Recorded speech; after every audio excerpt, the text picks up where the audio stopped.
Welcome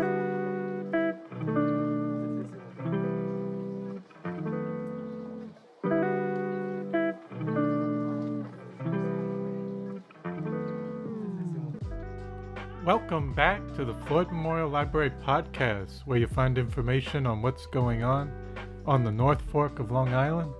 We'll be focusing on issues and opportunities going on in the community, as well as people and stories from the present and the past. I'm your host, Christopher Bianchi, and for episode 28, we have Daniella Menjivar. She's a lifelong resident of the North Fork, and we talked to her about her ancestry, her parents moving over here from El Salvador in the 2000s, and her life growing up on the North Fork, and how she got interested in social work. Currently, her position at CAST as the Client Support Coordinator. So I hope you enjoy episode 28 with Daniella Menjivar. Thank you so much for coming on the podcast today. Yeah, thank you for having me. So just to start off with, can you tell me a little bit about yourself with a little introduction, where you were born and raised? Yeah, so my name is Daniella Menjivar. I'm a social worker, and I work at currently working at CAST in Southold. And I was born in San Salvador, El Salvador. It's funny, I always say San Salvador in Spanish and then El Salvador in English. And I was raised in Southold, so I came here when I was like 3 years old. So my whole life has been in Southold. I originally moved to Mattituck and then eventually made my way into Southold. So that's been went to elementary school, preschool, elementary school, and high school there. Wow. Yeah. And so how far back does your ancestry go in El Salvador? So in I think 7th or 8th grade, one of my teachers had us do a family tree. And I was so disappointed because so El Salvador now is a little bit, it's kind of up and coming, they have a new government and it's just changing a lot. But, at the time, it was very, minimal documentation, about, my grandpa had a jewelry store, and I've tried to find, information about all of that. We have pictures, but, there's just no, record of any of those things. So it was hard for me to complete that project because I couldn't, locate a lot of, things about my ancestors and things like that. So, yeah, I guess I wouldn't really know how to answer that. It's so hard because I feel in that sphere when I was with in that class, I remember people going back so many years and so many generations where I was like, well, I have a grandpa that's still alive, but before that I know there was more. Yes. But unfortunately it just wasn't so accessible, that kind of thing. Yeah. Would it also be, because I know in some countries usually churches have the records, but would that be the case? It's possible. Yeah. I mean, I really didn't do and I think that if there had been if I had the luxury of going over there, I'm sure I could find more. But at the time I was just searching on Google, ancestry.com, free subscription, you know what I mean? So I really couldn't find a lot of things. My family emigrated here, they didn't really bring a lot of things, so it wasn't I had any documentation that I could go off of. It was really just photos. So yeah, it's still one of those things that it's an ongoing life project. Eventually maybe I'll have more in-depth info because I'm interested. It's so cool to learn. But yeah. And did your parents immigrate here? Yeah, so my dad came here first, and I think it's sort of the same vibe, for lack of a better word, but maybe the same process that a lot of families, or same mindset that a lot of families have, where the the dad, or it's usually the dad of whatever country they're in, they decide to come here. And I know because I've met a lot of people in this situation where dad's here working, making money, and like sending it back to their country to like help support their families. But my dad was sort of doing that, and then I think he kind of ended up liking this place better. And the situation in El Salvador at the time was just not, you know, it was sort of we were hitting a wall. Like there was no way of, you know, for me and my siblings to like grow up. And like my mom just couldn't see anything, you know, any opportunities opening up. So we ended up all moving here with him together. You know, it was really a special moment. Was that after a few years or after a year or two? I think it was a year. Okay. I think it was a year, maybe like a year and a half or something like that. And what about your grandparents? They stayed? They were actually in El Salvador, and they would travel back and forth because I have aunts and uncles kind of spread out throughout the country. So I have like family in California, so they would visit some family there. So, and then I had like other, you know, people, most of them are in New York now. It's weird. It's like we have East Coast, West Coast, because there's some that are just California and some that are just New York. Yeah. So that's, yeah, they came before my parents, but it was a lot of like back and forth traveling just so they could see. My dad is one of 10, so just so they could keep up, I guess, with all the kids. Yeah. And did you get to talk with your grandparents, or have you gone back to El Salvador? So actually I haven't been able to, because I'm actually here through DACA. I don't know if you're familiar with DACA, but I was granted DACA. It was actually like crazy because in high school I was kind of like unsure like what would be of my life, because at that point I'm like, you know, super like people that I meet that are like Salvadorian, like born and raised, and then I meet them now, they're like, nah, you're white, like you're not you're not one of us. Because you grew up here? Yeah, because I grew up here, so like, you know, my language, but not even the language aspect, because I'm bilingual, but it's the culture is so different. So, you know, that was like kind of hard. I was like, what's gonna come of me when I like graduate high school? And then you know, that opportunity came up and I was able to get a legal status and you know, pursue higher education, which was really, really awesome. So yeah. But some of your grandparents got to come over? And yeah. Did they say what they did for a living? My grandpa, I've talked to my dad a lot about it, because my grandpa did a lot of like, so my grandpa has Alzheimer's right now, so he's going through like a lot of, you know, things that he remembers from like many, many years ago. So he talks a lot about like horses and like his farms, because he had a lot of land that he was just, you know, harvesting things. And I guess that's what their main like source of living was. I guess it was their farmland and things like that.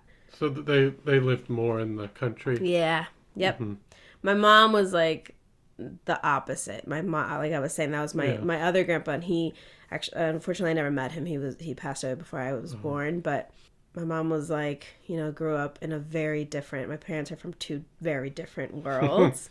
Because my dad's very like, you know, farm raised, and then my mom was like, you know, my grandpa had a jewelry store, and she had you know, a maid, and like it was a very different upbringing.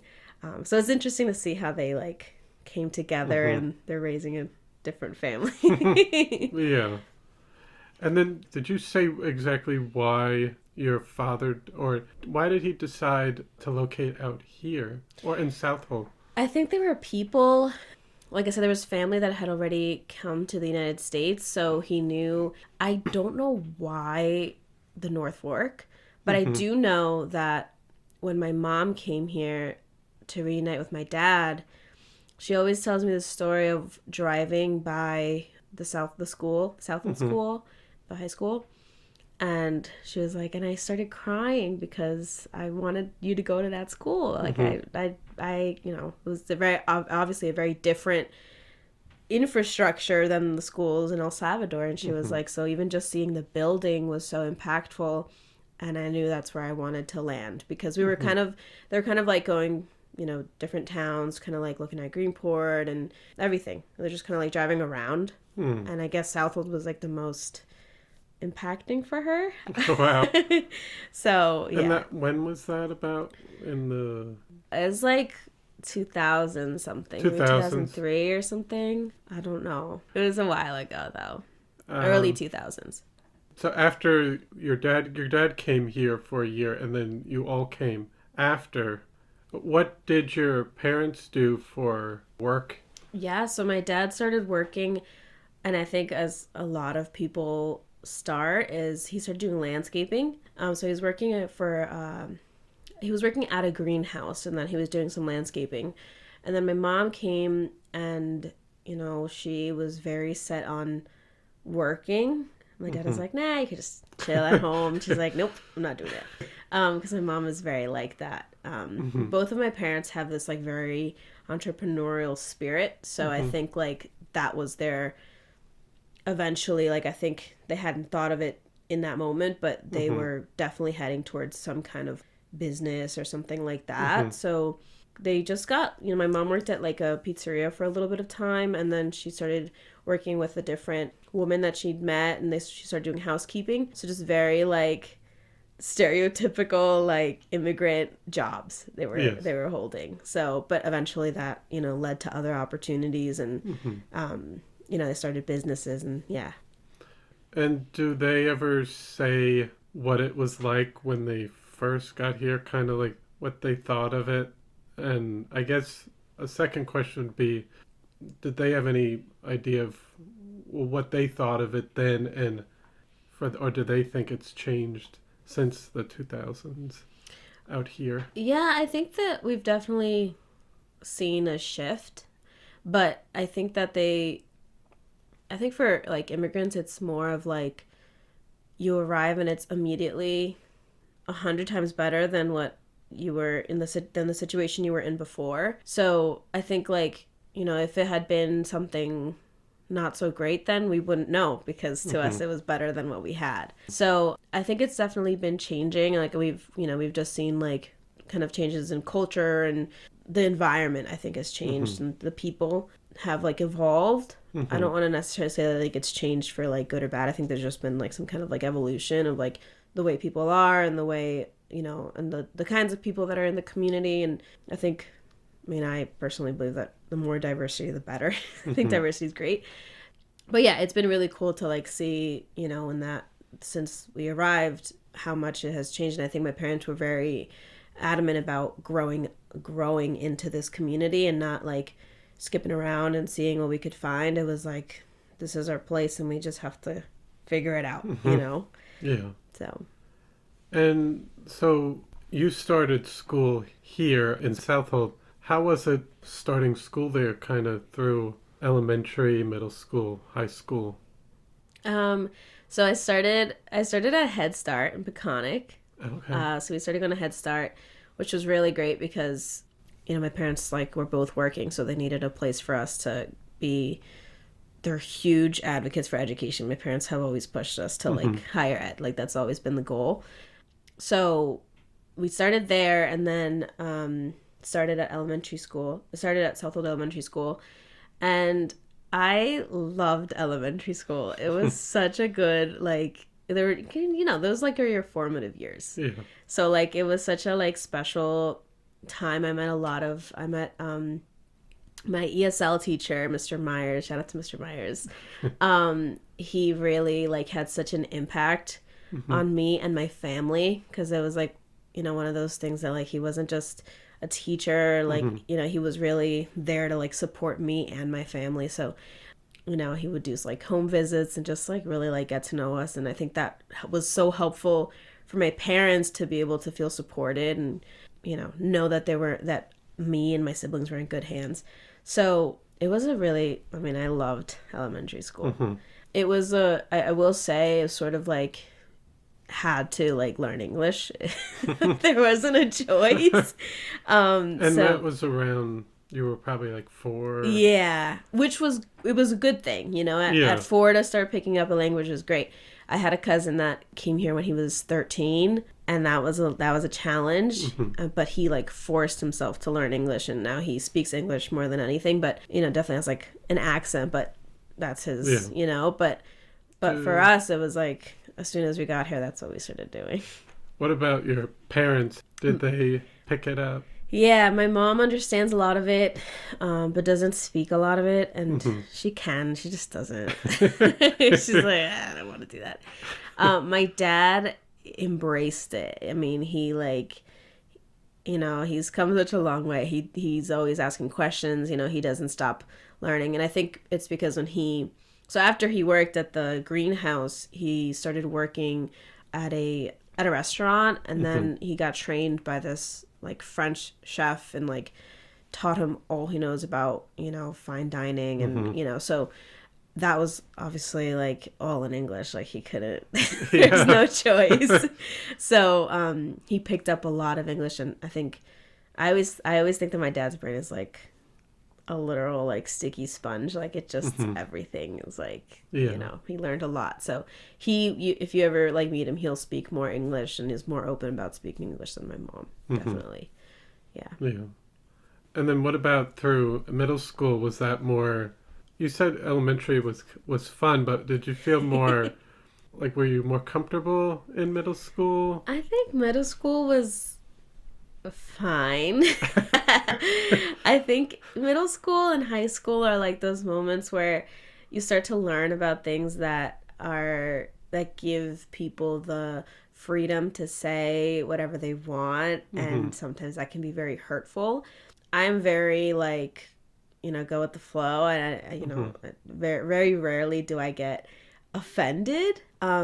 But there were some things that like I look back now as an adult, and after having gone to Stonybrook and having like all of my social work background, I'm able to like step to the side and look back at my life, and there were definitely a lot of moments where there were some things that were said and done that were very racially charged, but I wouldn't have picked up on it in junior high.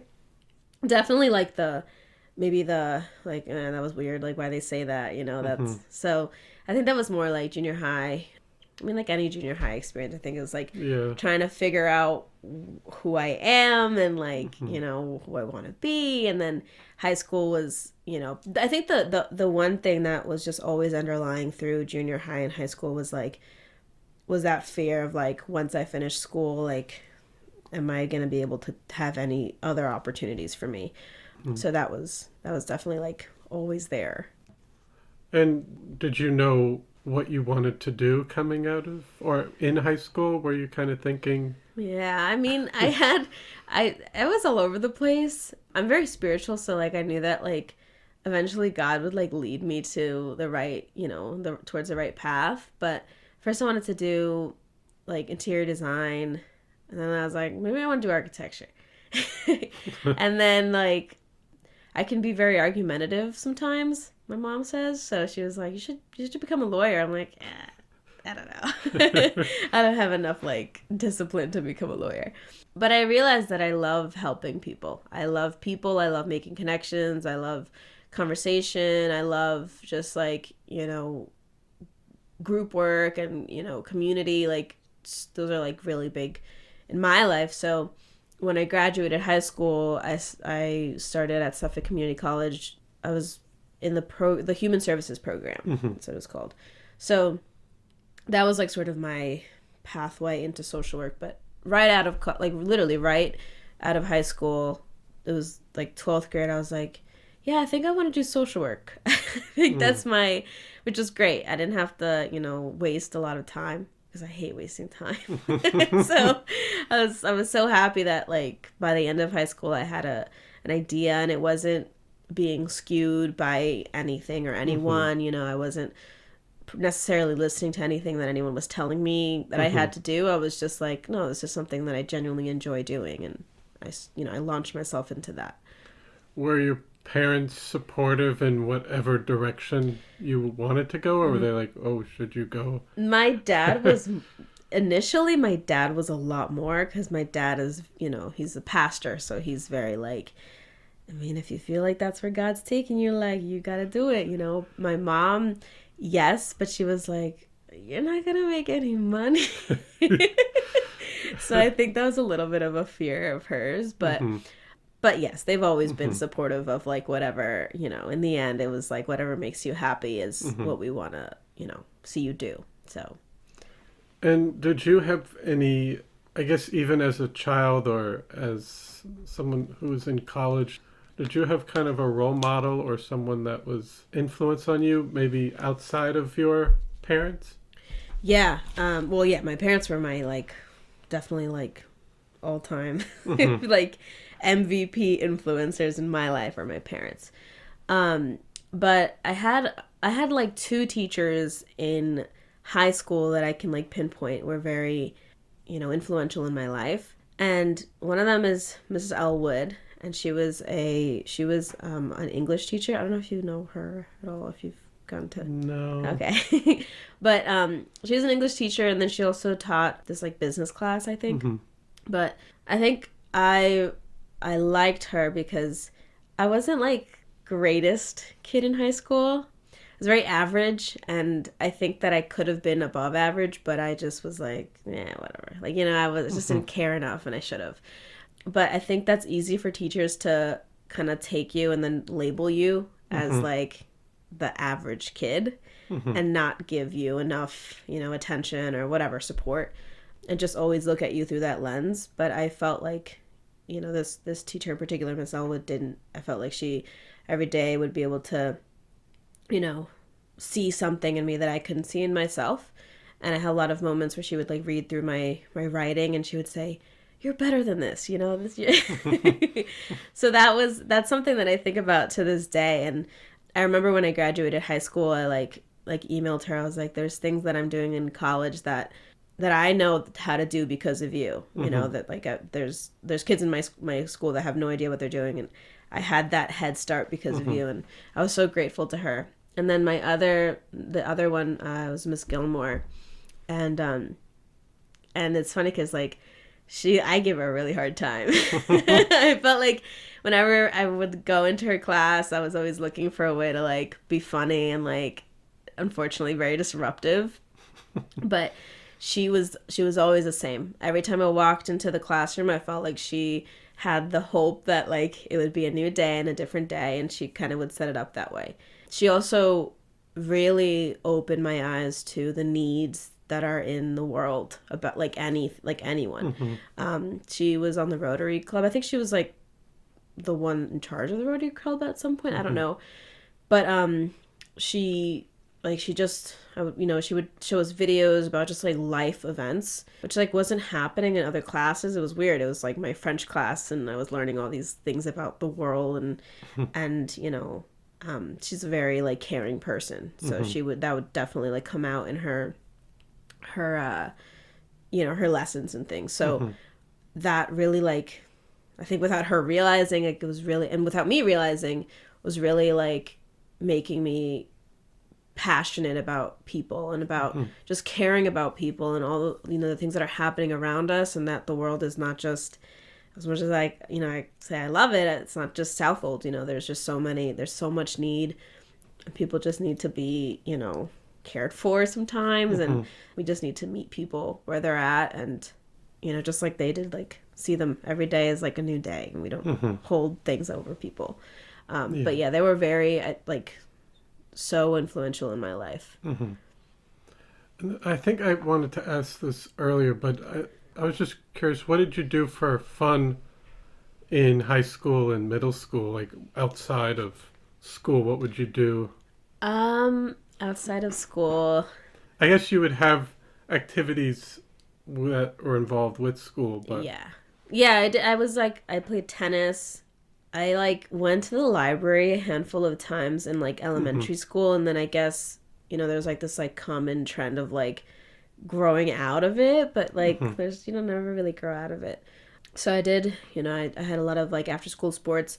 My parents, well, like I was, they said they've always been involved in church, so there was a lot of like church programs that we would go to, and it was weird because they were in Riverhead, so a lot of the kids that I like spent time with in these programs were from Riverhead, so like I didn't really get to see them outside of church.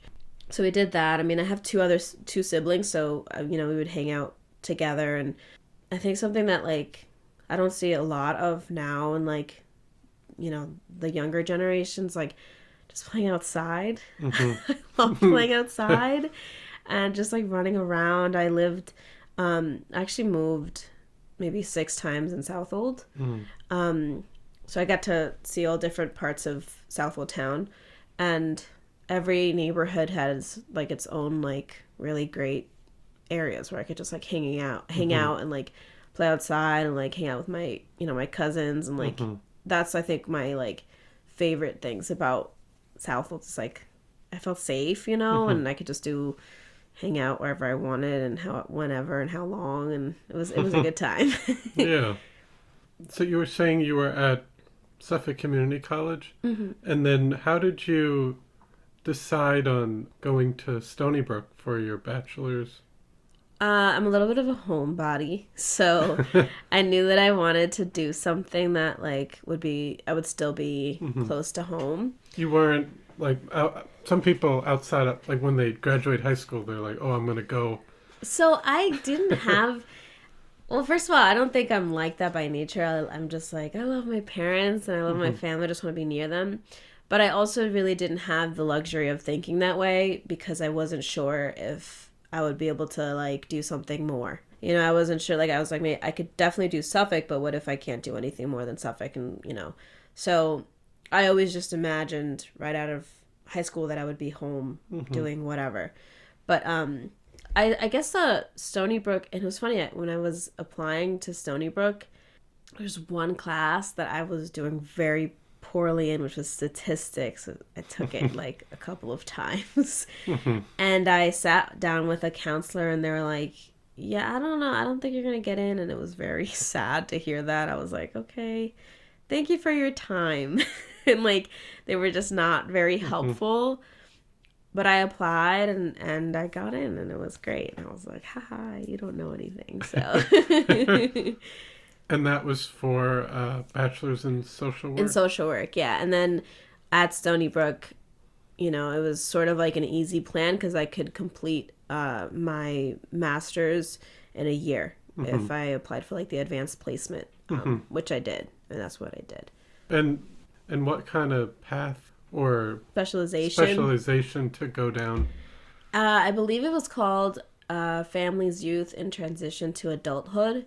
So it was funny. I when I started in the bachelor's program, we did internships, and I interned for Legislator Krupski at the time, and I also interned for a different campaign. I don't remember what it was, but I got a lot of like I thought I wanted to do some kind of policy-oriented social work. And I learned a lot. It was really cool, but I was like, maybe that's just not for me. Like, like I think in learning, you realize things that, that's part of what's so good about internships. You get to figure out if you really, really are passionate about it or if it's maybe just an interest of yours. So, and it also was during the pandemic. So I was, it wasn't the same. And they kept telling me that they're like, it's really not the same experience because you don't get to meet with, the constituents and you don't really get to have the exposure that you would if it was a normal setting.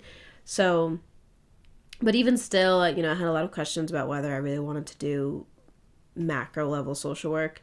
And so my field supervisor, I sat down with her and she's very passionate and, and I was like, I was thinking of doing my specialization in families, youth, and transition to adults. She's like, no, don't do that. I'm like, why not? She's like, you have to do policy. You have to. You're so good. And I was like, I'm so sorry. I just don't feel it in my heart to do this.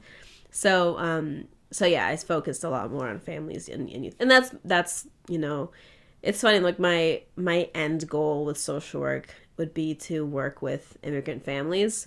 So it's like the best of both worlds. It's policy oriented, but it's also working with families. So I think either way it would have been helpful for me. Okay. Yeah. And then how was your overall experience at Stonybrook?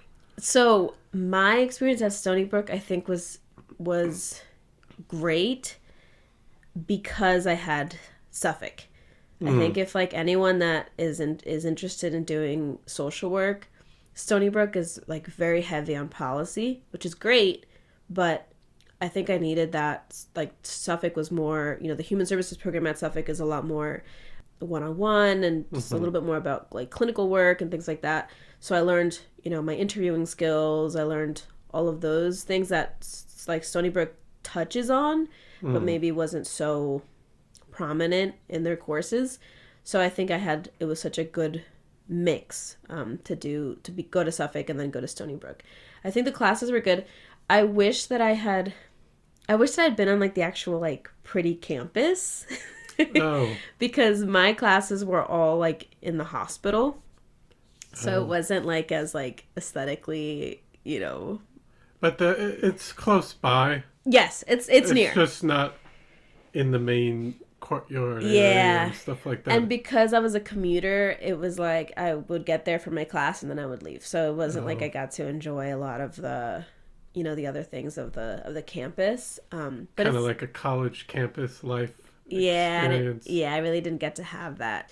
I went to a couple of college campus type of things, and actually that's where I learned that I have like a terrible fear of like large crowds. My first at orientation at Stonybrook, I got there and I couldn't find like anybody. The people that transferred from Suffolk to Stonybrook had all made a group chat, and they were like, we'll see each other at the orientation, and we can like, sit together and hang out together. And for whatever reason, I wasn't able to find the group, and I think I got there late, and then I couldn't find anybody, and we all got separated into different groups, and it was a really long day by myself, and so it was like an orientation for all of the new freshmen. So it wasn't just the social work program, which is pretty small. It was a lot of kids. So at the end of that, they had a homecoming game or something like that. I really don't remember.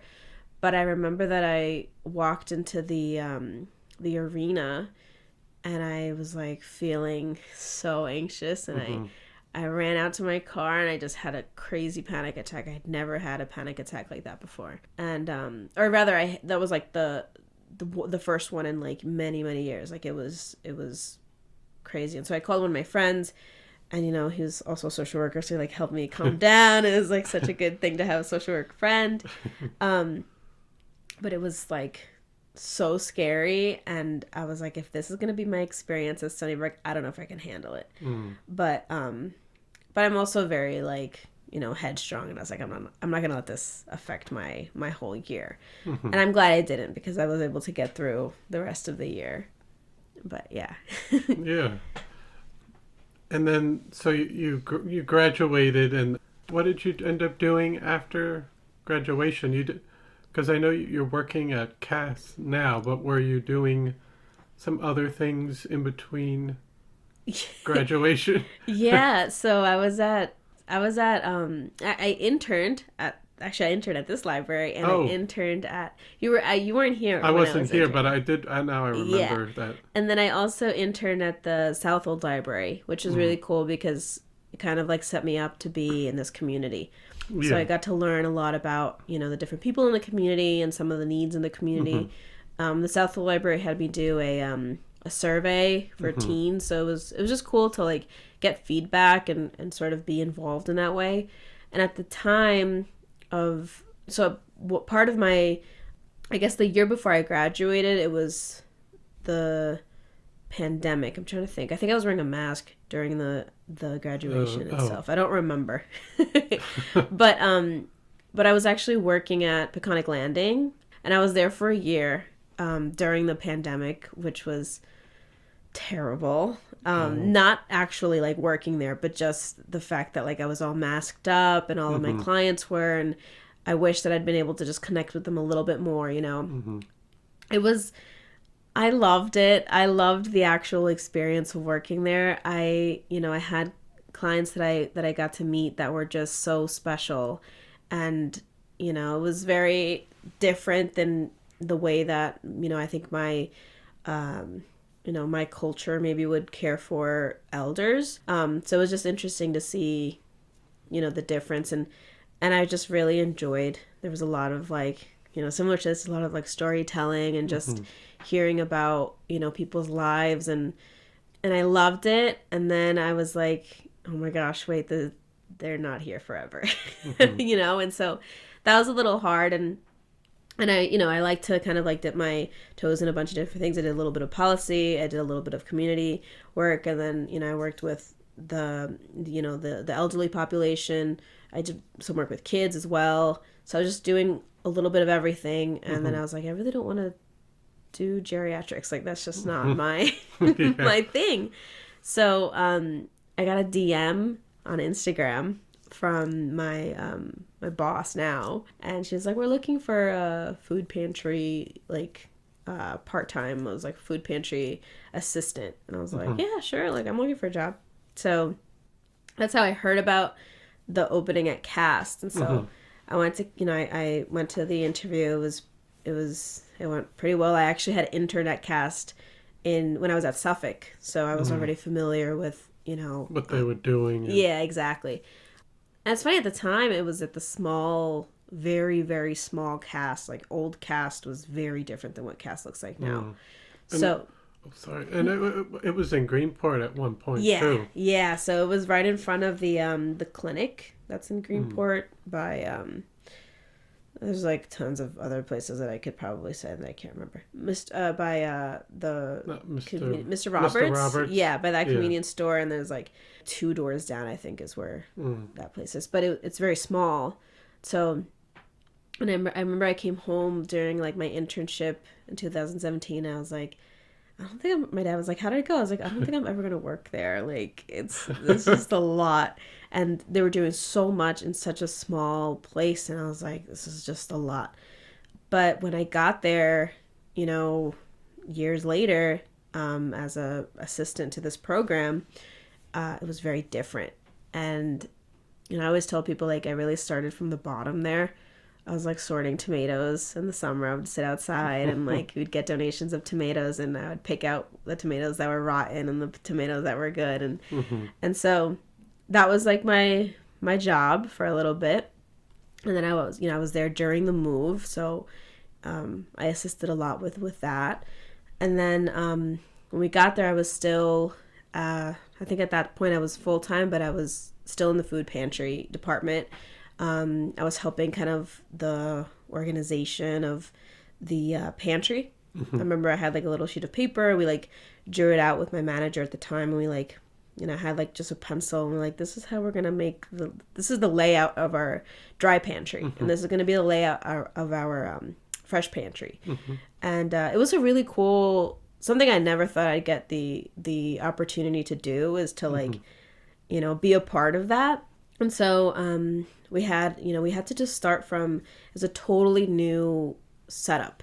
It was now a client choice pantry, which I think was always the vision and the goal, as was to have people come and just pick out the things that they need, rather than like, here's a bag, like figure it out. You know what I mean? Yeah. So it was just such a good move, because now I think there was even more dignity and respect to the community members. So it was just cool to be part of that process. And then my heart, you know, my supervisor Kathy, like, she knew, I think from the moment she met me, that like I love people. Like my heart has always been like one-on-one, like, you know, working with people and families. So the food pantry department was great, but it definitely wasn't like, you know, my passion. Like there was other things that like we'd discuss about, you know, like ordering things, or like, you know, like placing order. Like, I'm like, that's not my, you know what I mean? Like that, I don't know what that's about. So when I started, you know, I guess I showed a little bit more interest in working with people and being a part of the client support team. A position opened up, and I was moved into that department. And then a couple months later, I was promoted, and now I'm the head of the client support department. So it's been a really cool, you know, just seeing all of this change and growth at Cast, but also how that's impacted my change and my growth personally has been awesome. And what does your job now entail? So I think my favorite thing about working at Cast is that every single day is like a different, you don't know what you're gonna get, you know what I mean? It's like, what's that movie with like Tom Hanks, Forrest Gump. Yes. He's like life is a box of chocolates. You never know what you're going to get. That's cast to me. Like it's, like sometimes some days are harder than others. If you have, if you sit down with a client and they're in crisis, like that's hard because you want to find a way to stabilize them. But some days it's like, someone comes in and they have a great story to tell you about how, the work that you did impacted, their success in something. So, yeah, right now, as the client support coordinator, I oversee the department. So I'm sort of the one in charge of the sharing room, which is like a little like boutique that we have set up. But also, I'm the one that I would meet with clients when they come in initially. I would do like the initial intake along with my staff. One of my staff members would do the initial intake, and then we would figure out what that family needs. We would do a needs assessment and just run through some questions. Maybe they're needing of transportation, or maybe they need benefits, or, whatever it is. Like, we just try to figure it out and work it with them. That might entail like a follow-up appointment or a referral or whatever it is. And then sometimes we can do a referral in-house, which is great. People would just come in and they're like, nah, I just kind of want a sandwich right now. We're like, all right, cool. We got a sandwich for you. We'll get you a sandwich. So, but other times it's like, I need to apply for benefits, and then that'll be a different process. And then I also just get the opportunity to meet people that just have the randomest, like, obscure questions. Yeah. But I think it's so special because you're just helping people navigate through life. And I think that it's so helpful because, like, my parents, when they came here, they kind of figured it out themselves, like, I was actually at a school, we went to Southold High School. We did a presentation with Garesen, which is an organization that helps immigrants and refugees and asylum seekers kind of apply for, legal status if they're eligible. And so we did a presentation, and I shared a little bit of my experience, and I was like, this is a resource that is available to you, and I wish that it had been around for me. And I think CAST is similar. Like, I really wish that something like this had been, impacted. Like, my parents had found their way, because CAST was around for a while, but I wish that they had found their way to something like this in the times that we were really, like, struggling, or that there was someone there that could just, like, help them out or whatever.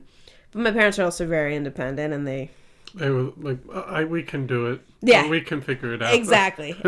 So that was, I don't think that would change. I think that's just how they are. But I love to just be that resource for people, and people come in and they have questions about, they just got here. They are new to the country or they're new to the state, and they're like, I don't know what to do. And I'm like, well, do you have kids? Are they going to school? And like, we just start from just picking out everything that needs to be figured out. And I just love living life with people.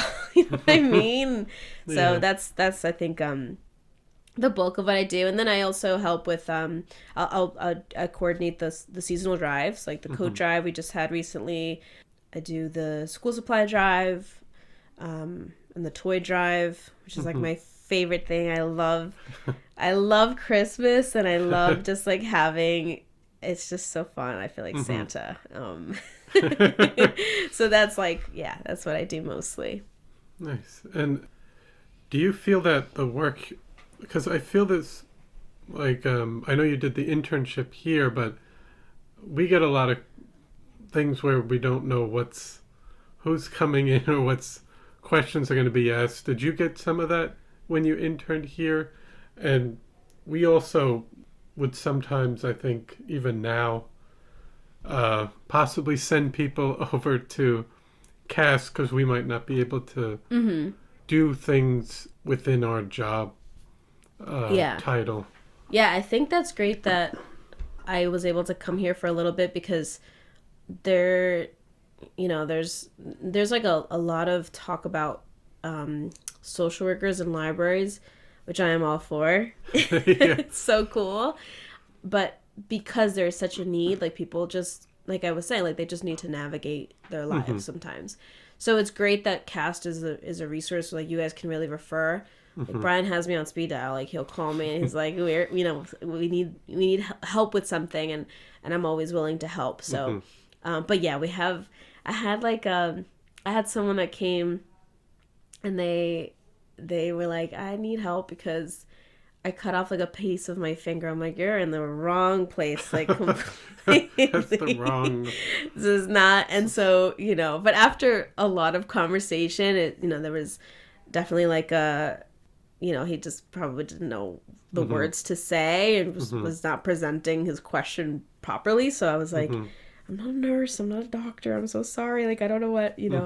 So, but then eventually he was like, "No, I need health insurance." I'm like, "Okay, there we go." Like, like that's what we're trying to do. So, but yeah, you get all different kinds of people with all different kinds of needs, and sometimes people just come in and they just want to like chat with you, and just tell you about their lives, and it's if I have the time, I always try to like listen and talk, but yeah.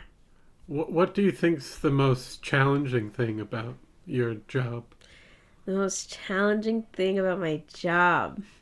I think because it's so, hard to tell what's going to happen, I think that even though I love the movement of that because I'm very like a little like ADD a little bit.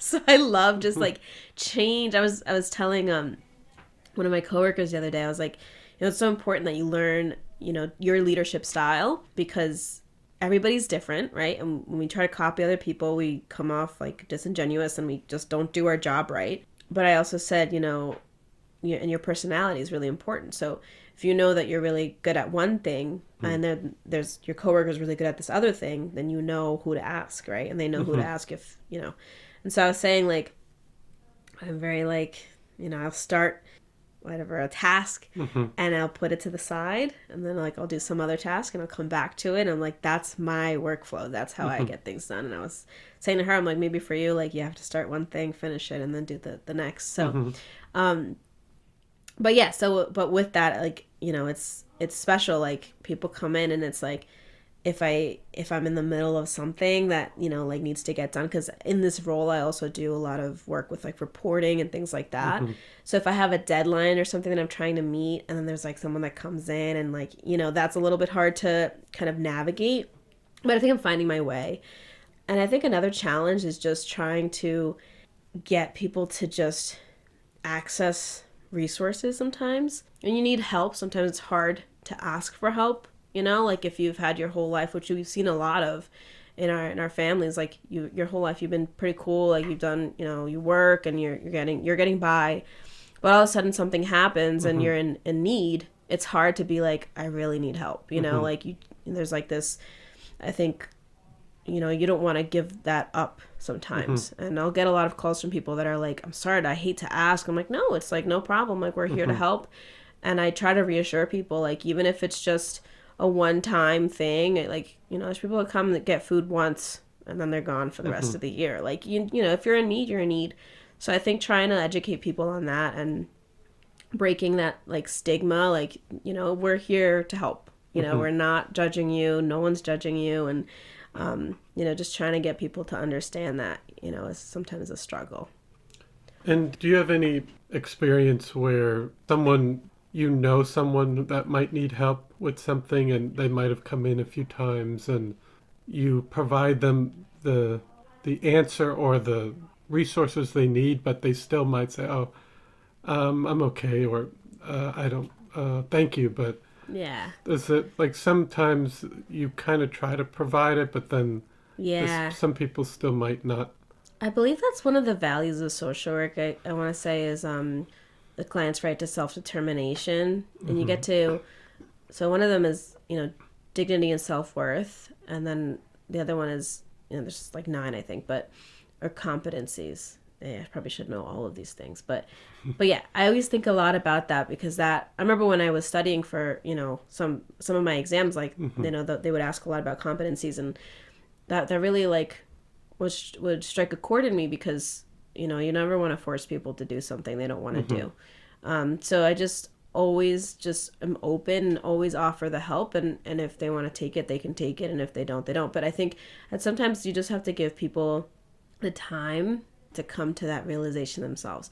I've seen that, just in working there's some people that need to have a connection. And I'm not like that. I'm very like, I could have just met one person, like a person for like a minute, and I'm like, here's my entire life story. Like, I trust you with my entire life. Yeah. But then there's other people that are very like skittish, and they have to, they have to really get to know you to trust you. So I think it's a trust thing sometimes, and it's okay. And I really have learned to not let that, not take it personally. Like, just because someone is denying my, offer of services, that they're not like hating me as a person. It's just they're not ready to take that step. So yeah, it's definitely a learning process. Yeah. And what do you like about living and working on the North Fork?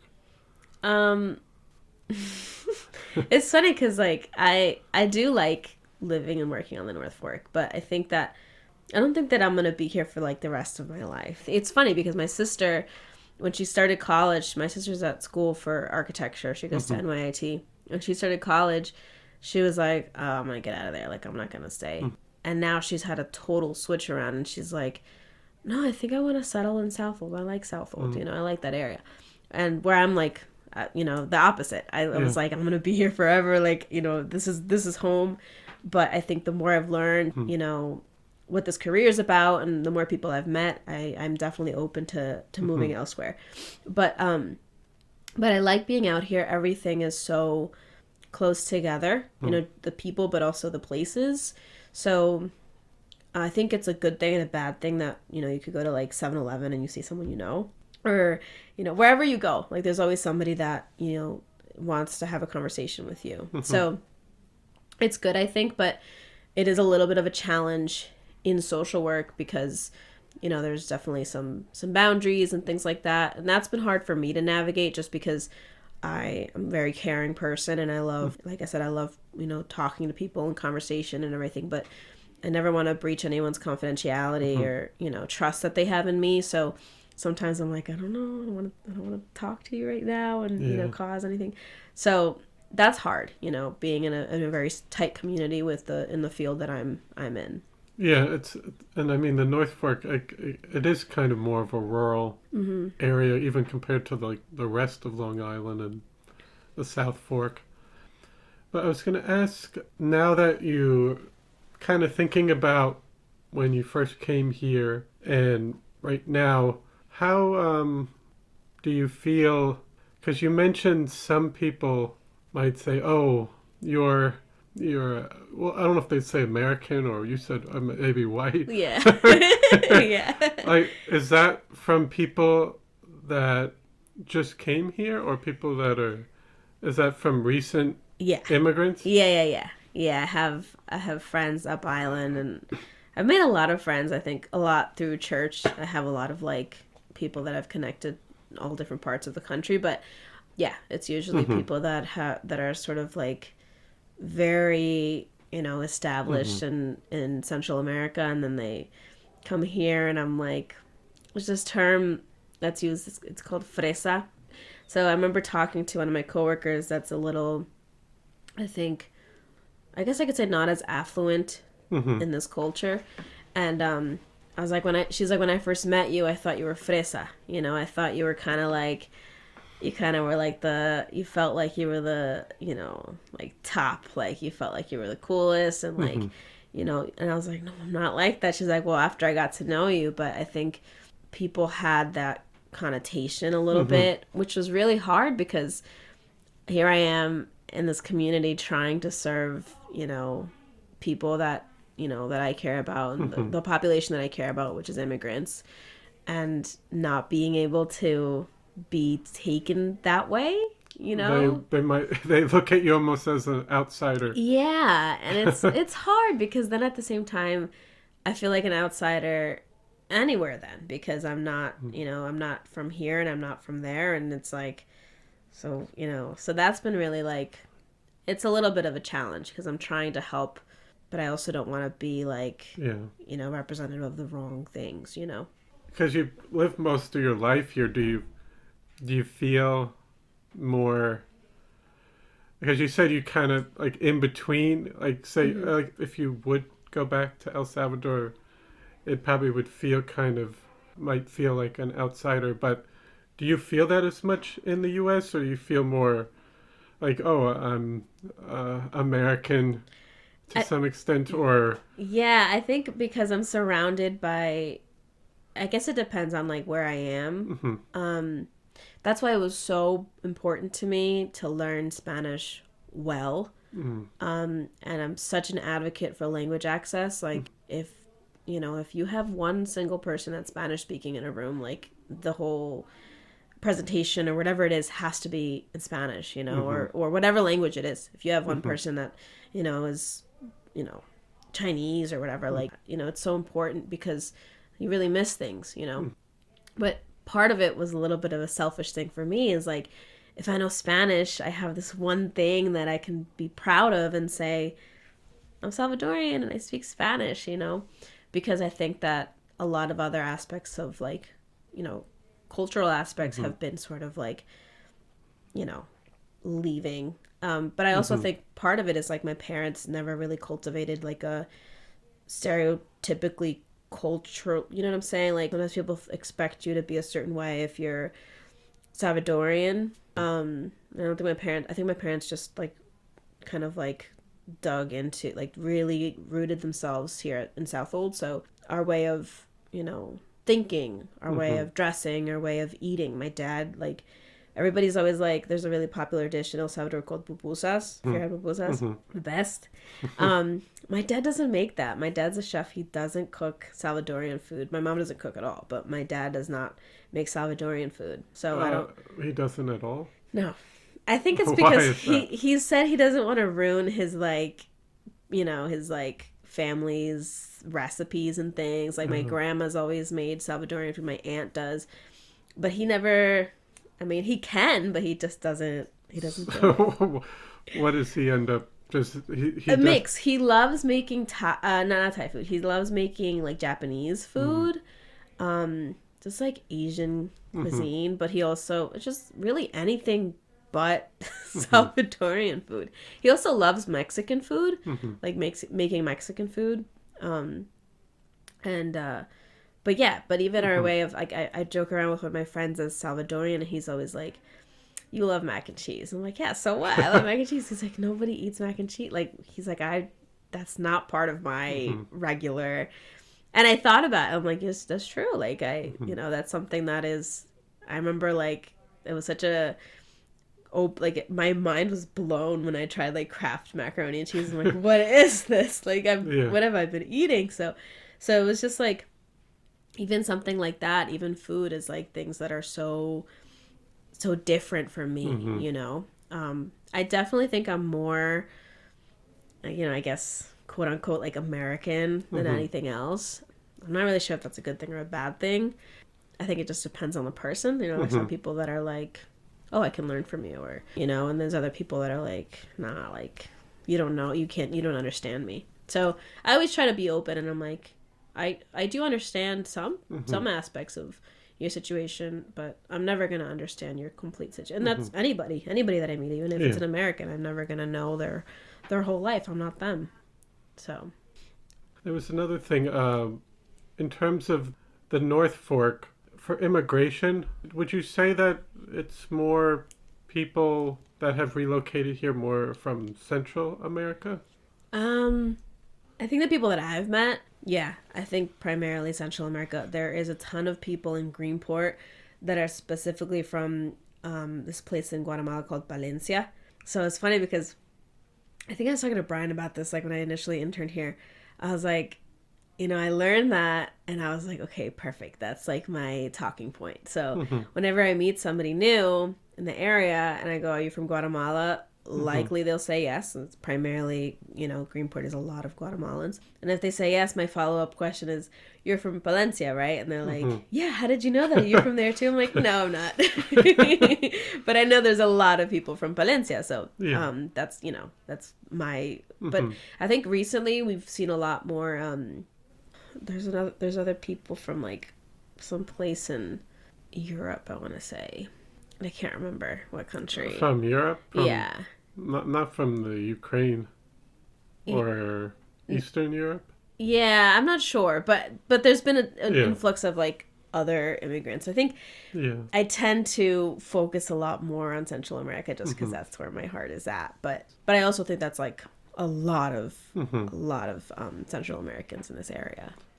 Like over the years, have you seen more people that are still interested in coming here to immigrate onto the North Fork? Because even since COVID, the housing and it's become a lot harder, and people moving out here from the city and just housing prices going up. While the immigrants that have already moved here and settled here and they're here, but I've noticed some people have said, "Oh, I'm moving west or I'm going upstate." Have you seen somewhat of a shift in some ways where it's not as many people coming out here, say, and just immigrants? I think yes, and it's hard because people want to come out here. Because I think it's like just a nice area, and I can imagine like their relatives like talking it up and being like, "You have to come to Southold. It's great here." Like I'm walking distance from the school, like But I think people get here and then they're like, "There's no housing." There's just that's like probably the biggest thing that I hear. I'll meet people that are new to the country and they're like, "I'm just looking for like a room or a studio," and I'm like, I don't have anything for you, and I'm sorry, and there's just it's such a problem, and there's people that have lived here for years that I've met that have had to move out, and that's sad. It's not people don't want to leave here, but they have no other choice. Prices are going up too much and too fast, and people are left with very limited options, and then they're forced to live in places that are just not like places where people should be living. We did a resource fair in January where we brought Nassau Suffolk Law Services, and they talked about tenant rights, and it was really cool. Like just to we brought it to during one of our distributions, so there was a lot of people there that were just listening, just like seeing people be open and receptive to that information, not realizing that as tenants they have rights, because they just can't imagine that they're living in maybe a place that's just not very legal or whatever it is, and they're like, I have no rights, I just have to listen to whatever this person says, and but it's not that way. But yeah, I've definitely seen people moving out or coming here with all of the hope and desire, and then being let down, sadly. And can you think of any other issues that you feel are important that, besides housing? I mean, obviously some of these things it's a problem for the whole country, but dealing with it on a county or town or village level is tough. But yeah. I don't know if you had any other issues that you think are important. I mean, and I think that's just probably been this whole podcast is me raving about, the immigrant population. But I think that there are a lot of, what I find is like, I've met a lot of individuals that come to this country that have doctorates in Central America, like fully, or masters, like fully capable, have all of the education, but not the language. And I think that there's definitely a need, and I don't know if that's something that, Southold is going to be able to do, but to kind of bridge that gap for individuals that come here that want to use, like I met a psychologist that came here, and, they had to move away eventually, but, they had all of the ability. It was a children's psychologist, and they were just trying to find, a place to live. And it's just like, finding that I guess maybe even if it was like a support system or some way of welcoming new community members, just being like, this is what Southold has to offer, and these are some ways that we can help you be introduced and connected to your community, and just a lot more. I would want to see more programs or events or groups that involve and embrace, non-English speakers. because I don't think it's necessarily Spanish. I think there's just so much diversity. Yeah. So I think, that's what ideally I would love to see, is just everyone embracing each other, I mean, that's like peace on earth, like. Yeah. No, but I feel like it can definitely be isolating, like when you initially come over, and especially someone who is an adult, and then, like you said, even someone with a PhD, it can be tough navigating and trying to, I don't want to say, because some people might not, like, because not that you want to integrate or assimilate, just kind of like feel like you belong within the community or the country in a way, and you can help. And a lot of these people, like, they come and they're like, how can I help? Like this particular like psychologist came and they're like, they met CAST and they were like, oh, I want to help. I know you guys do children's programs. Like I want to be involved with that, or they want to do something that helps them and allows them to do work that's meaningful, I did want to ask, where do you see yourself 10 years from now in your career? No, that's such a crazy question. I'm very like, whatever God says, right? But I think that, so I want to work with immigrant families, and specifically wanted to work with, asylum seekers. But I also would love to pastor a church, man. Like, I would love to, hopefully in 10 years I'm, married, and just I think, serve a community in a different way. I have a very, strong, opinion about, churches becoming community centers. And that's something that I would hope to do is, have a church, but also have it be a place where people are just helped, in whatever capacity that is and what it looks like. And so I think in 10 years, or maybe if I'm bivocational, I'm doing, some pastoring and but I'm also, helping families. So I think definitely something where, there's just a focus on helping people. And I do want to have some kind of work with refugees. I really I just feel so drawn to that. And I think that right now I'm just building my a thicker skin, because a lot of those stories are really hard. And I remember when I started college, I would hear things and I would just bawl my eyes out. I was so impacted. So I think right now it's just building that confidence to be able to work with that population. Asylum seekers. Also, I've looked into fostering, the foster care system, and working through that, but again with a focus on immigrants and asylum seekers. So maybe I'll start a nonprofit. I don't know, man. We'll see. We'll figure it out. And you mentioned the church. Is that, and your dad's a pastor? Yeah. So we started. We actually started renting the space at First Baptist Church in Greenport, and then the opportunity came up for us to be at the East Marion Community Church, which at the time was sort of not abandoned, but it just wasn't utilized as often. So we came in, we had church members that were and we still do have church members that are very active, and they repainted the church, they planted flowers, it looks beautiful now. And it's primarily a Spanish-speaking, church. We do a lot of bilingual things, depending on, a lot of our youth are kind of in that happy medium where they're Spanish-speaking and English-speaking. But I think that, it's just such a good connection, I think, to our community. So, yeah, that's our church. Nice. Yeah. And then I guess just if you had any other things you wanted to discuss or things we didn't talk about. No, I mean, this is great. I love that you guys are doing a podcast. I think, there's nothing better than learning from other people and sharing stories with people. And, you just kind of get to see a different perspective. And I think that's what helps people grow and be more empathic as like just hearing stories. And I think, I just hope that this continues, and, definitely a fan. I love little podcasts. I really do.